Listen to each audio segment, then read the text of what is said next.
say that at the critical point,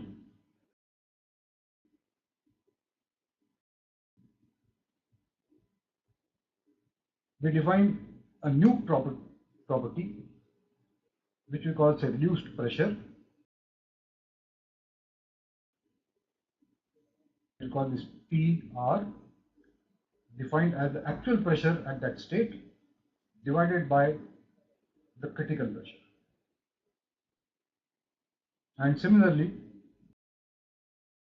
reduced temperature.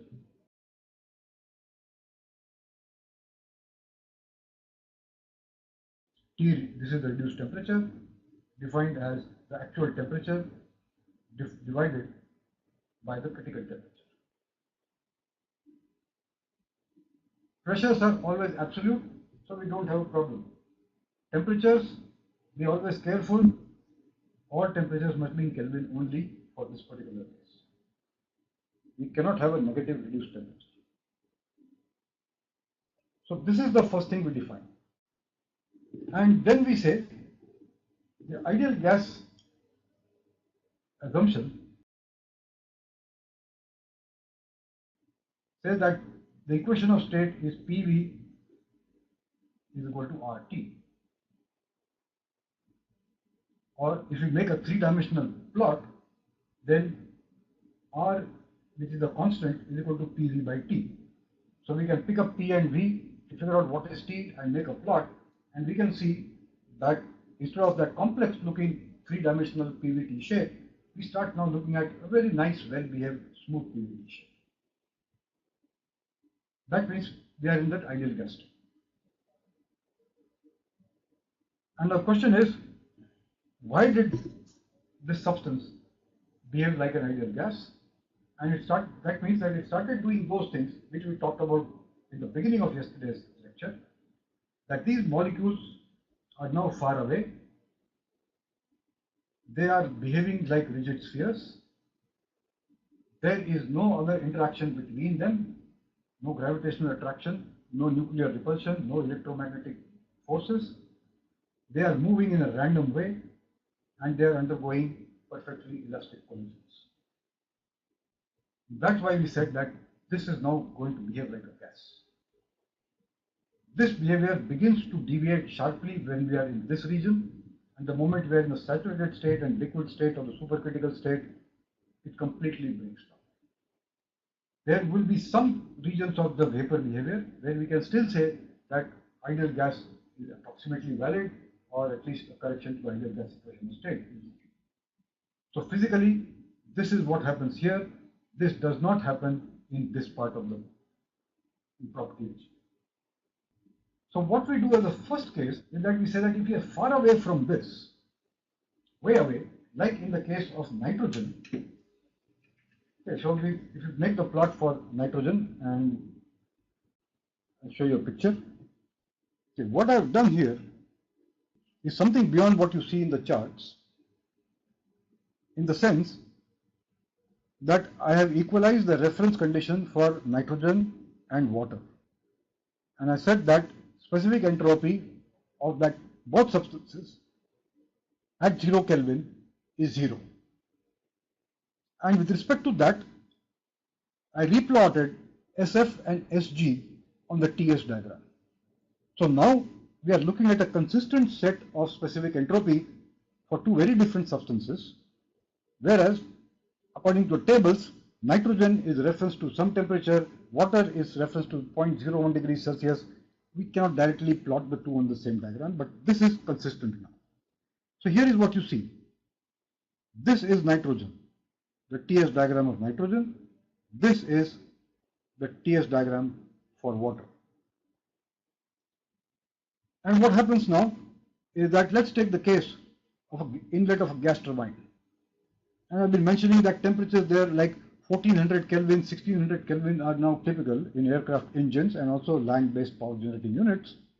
If that 1400 Kelvin is over here, then for nitrogen, we are way, way far away from this saturation dome. In fact, even if you look at water at that state, we are still far away from this thing. So 1400, 1700, 1900 Kelvin, which are now temperatures that we are talking of in combustors and burners, we are far away from this dome, and we can say that, look, I'm far away from the critical point. Anything like this, I can quite happily accept that this is ideal gas behavior. In fact, that's what we do for nitrogen. Critical point of nitrogen is 126 Kelvin. We live in 300 Kelvin plus type of a thing. So we are about more than 2.5 times the critical temperature of nitrogen. So reduced temperature, the way we just defined a few minutes back, for ambient condition for nitrogen will be about 2. And so look, we are far away, and so we presume that air around us, and for all purposes of calculations and analysis, we treat air, or nitrogen part of air, as an ideal gas. Do the same thing for oxygen. The curve will be lower than this slightly, equally good for oxygen to be treated as an ideal gas at ambient condition. And we go actually one step further and we say that, look, nitrogen and oxygen also happen to be very similar molecules, at least in the physical sense, not the chemical sense. And so we will define air as a new pure substance, a pseudo pure substance, and assign properties to it. And that's what you see in the air property charts. As a first analysis, that's a very good thing to have. But this is what happens, that you have one substance at a very low temperature, that means states where water behaves like a saturated state are the same pressure and temperature at which nitrogen behaves as an ideal gas. And in a combined cycle power plant, both are happening in the same system. So we've got to really think twice as to what we are going to do and how we are going to show things on this. Okay, so that's what I was trying to show there. And what we do is, we make one change to this ideal gas equation by defining Z, the compressibility factor,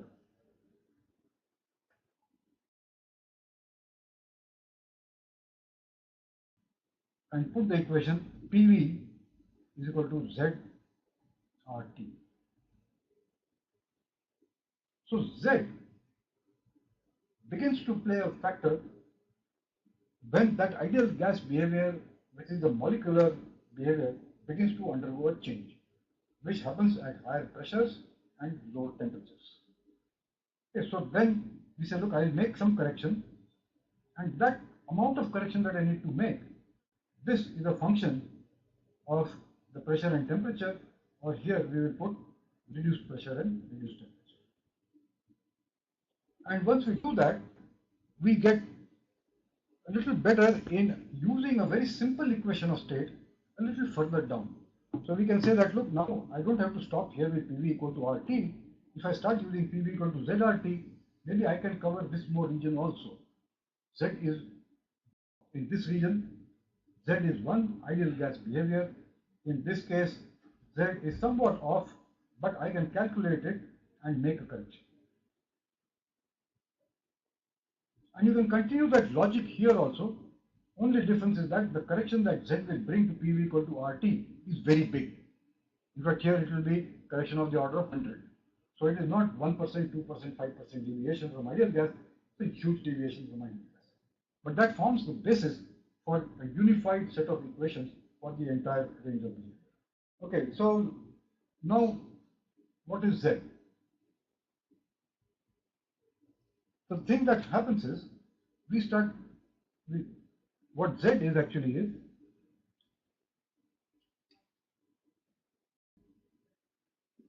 PV upon RT. But now we should be clear that V that we are getting is V actual upon RT.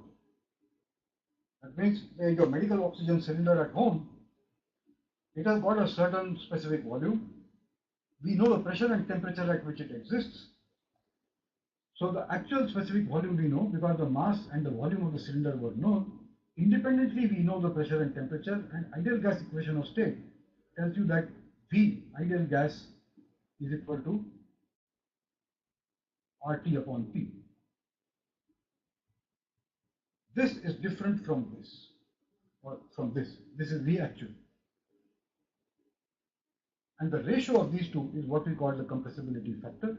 So this can be written as the actual specific volume divided by the specific volume predicted by the ideal gas equation of state. If Z is equal to 1, ideal gas. But exactly 1 we get very rarely. So you say, okay, plus minus 0.01, that's good enough. That's an ideal gas. But then there are some cases where you say, look, I can tolerate plus minus 0.05. A 5% uncertainty in Z will cause a certain uncertainty in H and S and U. And as a first step calculation, it's okay for it. But anything more, that will not be right. And why that doesn't get right is when you do this plot, Z versus pressure, and say we do it for water, this is 1, and below that becomes 0.5, 0.75, something, and this is 0. So at certain high temperatures, this will become like this and it will go off. So these are the Z values you get. Then it will become like that and start going up as the temperature decreases. This is reduced temperature, say 2 TR, reduced temperature is 2, then this reduced temperature is 1.5, reduced temperature is even less, it may go here, reduced temperature of 5. When you come down 1.2, 1.1 like this deviation from Z equal to 1 becomes very, very large. Now we have a problem. And if this was a sort of a plot for water and we could get Z as a function of pressure and temperature, then we would have to get a similar plot for butane, another plot for oxygen, another plot for everything else. And life would be very, very complicated. But nature has its own beauty, and instead of plotting P and running parameter as T, so T is increasing this way, we change the coordinates, and instead of P, we plot the reduced pressure, and instead of T, we plot the reduced temperature. Then something quite elegant happens. So this side is reduced pressure, and this will be logarithmic scale 0.01, somewhere here 0.1, 1, 10, 100. Reduced pressure has no units, so no problem. We'll put Z over here, 1, 0.8, 0.7, 0.6, down to 0. And now we will draw lines of constant TR and what Z they give. So the first thing we will do is we mark something which we would like to see, Z equal to 1.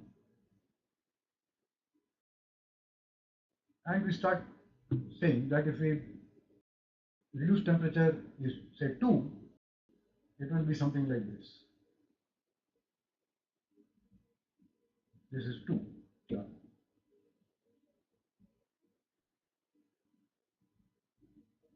If you go to 5, it may go up slightly up here and then take off. So this might be 5.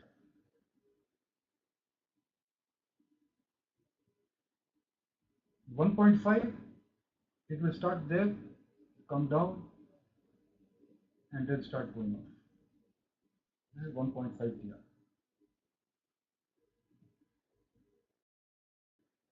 1, it will come there. And so 1 will actually be at the critical point, so it actually will come somewhere there, around 0.2, and then go. So you can consider this to be like 1.2, this to be 1. And below that, you have a curve. So this will happen when it is 1. Sorry, so this line should be like this, 1 and 2, so somewhere here.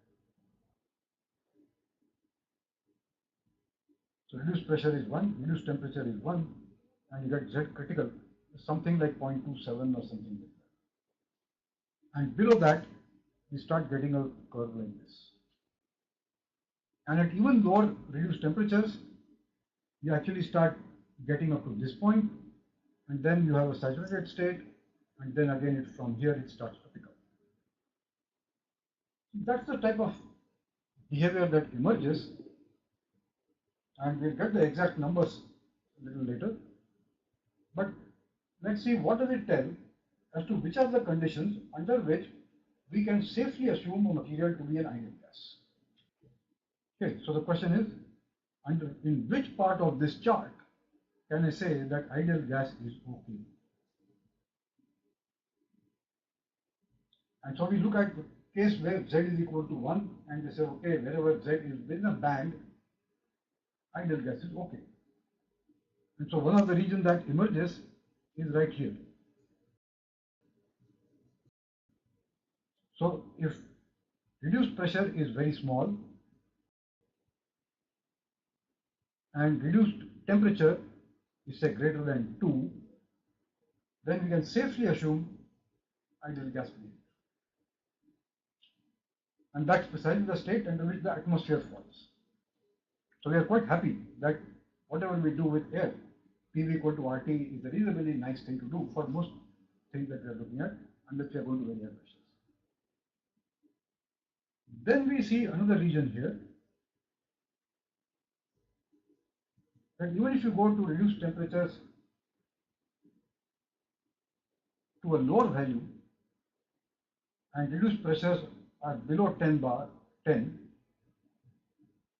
also we can say that is ideal gas behavior, but now variation will be about plus minus 5%.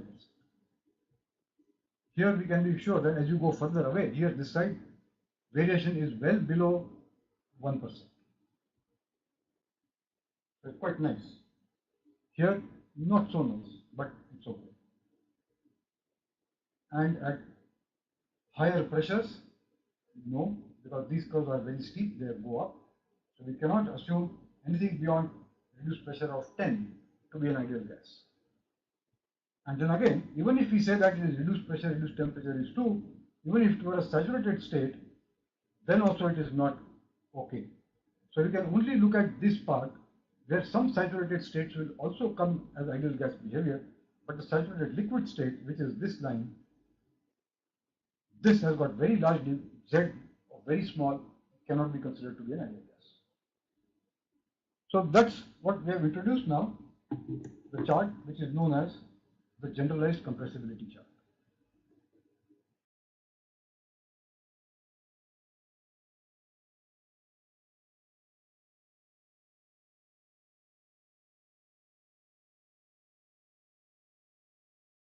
And people have done a lot of curve fitting on this and come up with various different types of equations of state. A summary of that is given in the notes, and you can look up that as you start getting away and away from ideal gas behavior, you can use better and better equations of state as long as you are in the gas or the vapor phase, after which that equation of state is not valid at all. Okay, so we will stop here and take up questions now. And the question that we have here is, this is, please explain the critical pressure and critical temperature. Okay, so let me put this up again. Now I'll use any of these charts there instead of my own pictures. Okay, so here we have a TS diagram for water. And what we are seeing here is that this is the critical point. At the critical point, the difference between vapor and liquid behavior has disappeared. There is only one state, and that we call the critical state or the critical flow rate. And any state above this, to the left of this, to the right of this, is also a single homogeneous state. Second thing, if you heat it or you cool it, there is no clear physical difference between two regions, two phases with drastically different densities. That doesn't happen. So that is what's the first instant where that doesn't happen is the critical state. Below the critical state, you have any pressure or temperature below the critical state and you heat it or cool it, we are likely to get a mixture of saturated liquid and saturated vapor. So that's one way to look at critical state. The second thing you can talk of the critical state is that above the critical temperature and critical pressure, which are unique properties of every substance, we cannot get a saturated state. A saturated state is possible only at pressures and temperatures below the critical point. That's another thing we can come across. And since there is no quantum change in physical properties from liquid to vapor, we only see a continuum happening here.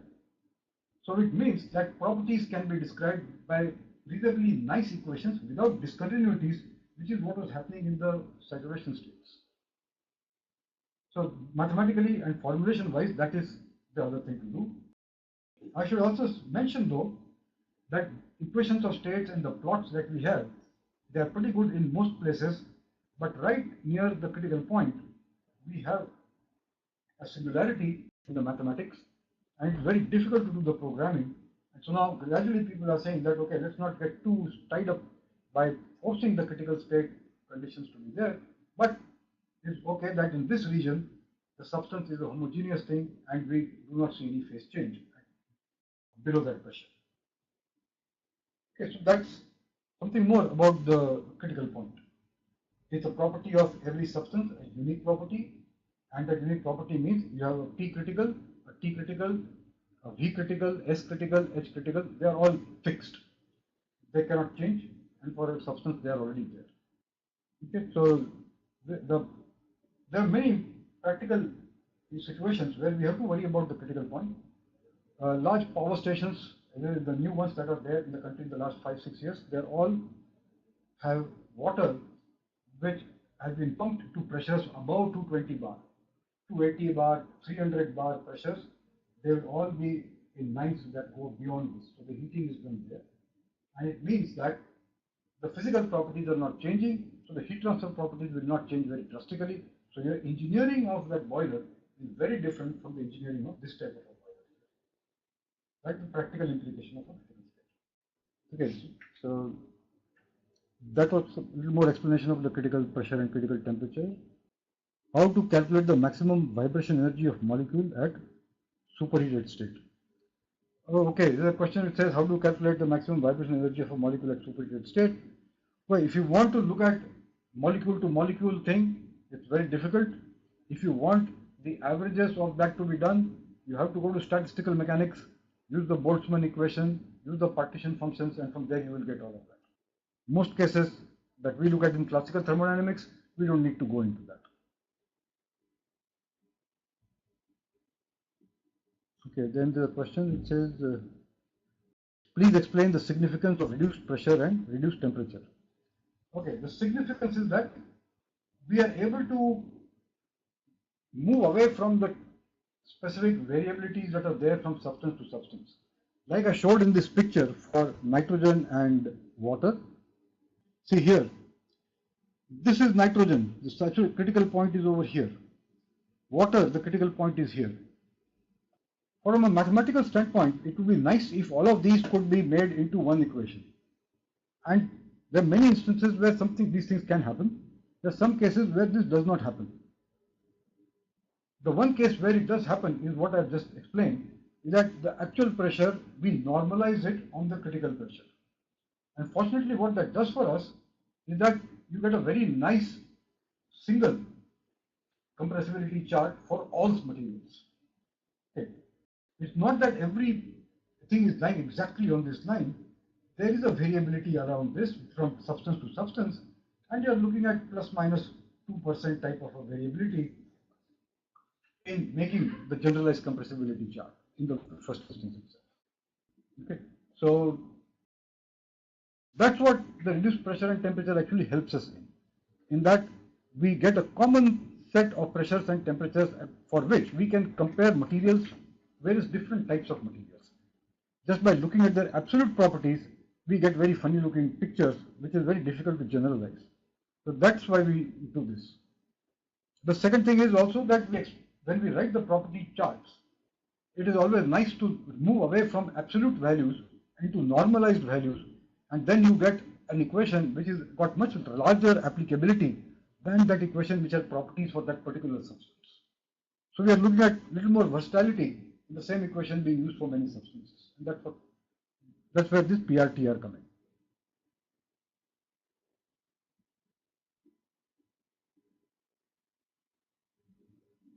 Okay, then there is a question.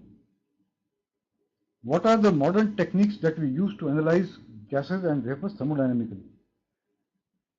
But the good old thing is still the best, that we make a closed system and any new substance that we develop, we put into it, heat it up to different pressures and temperatures and measure its properties. And then make a curve fit to the PVT diagram and get properties from there. What has changed in the last 50-60 years though is that the quality of instruments has improved. The mathematical techniques that we have, they have improved a lot, and so we think that we can do a lot better, but still some of the property diagrams, say especially for water, which was the first one to be studied, which came from way back 70-80 years ago, some of the experiments done at that time are still among the best experiments that people have done.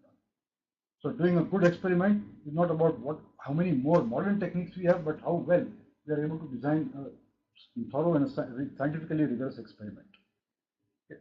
Modern techniques help us to do some things better, but we have to understand the basics very clearly. Okay, then there's a question. What do you mean by supersaturated solid state? Okay, I've not touched this business of supersaturated condition. Okay, so we haven't done it simply because this goes into non-equilibrium thermodynamics. And that is not in the scope of this course. But we'll give an example where this issue comes in. What we said is that if we take a cylinder piston arrangement and we have a substance there which is, say, a saturated liquid, throughout this discussion we have said that as soon as we give some energy to this, at constant pressure it moves up, immediately some vapor is formed. In reality, what happens? This or its counterpart in a flow, that you are pumping in saturated liquid and you are heating it now, and you expect that vapor bubbles will be formed. What has practically been observed is that instead of exactly happening at the saturation temperature, the liquid remains in the liquid for a few degrees greater than the saturation temperature. And then it changes phase. Same thing with the solid. So this could be a supersaturated liquid or supersaturated solid. So what it's telling us is that what we learned in equilibrium classical thermodynamics, in reality, there is a slight deviation from that, and this deviation could be of the order of about 2 degrees Celsius. Why it happens and how it happens, we cannot explain it from classical thermodynamics. We have to get back to both first non-equilibrium thermodynamics and then go back and look at all the aspects from statistical thermodynamics to explain this. So we are not going to go into these parts into a beginning course in thermodynamics. Advanced courses is where you'll be worried about this part.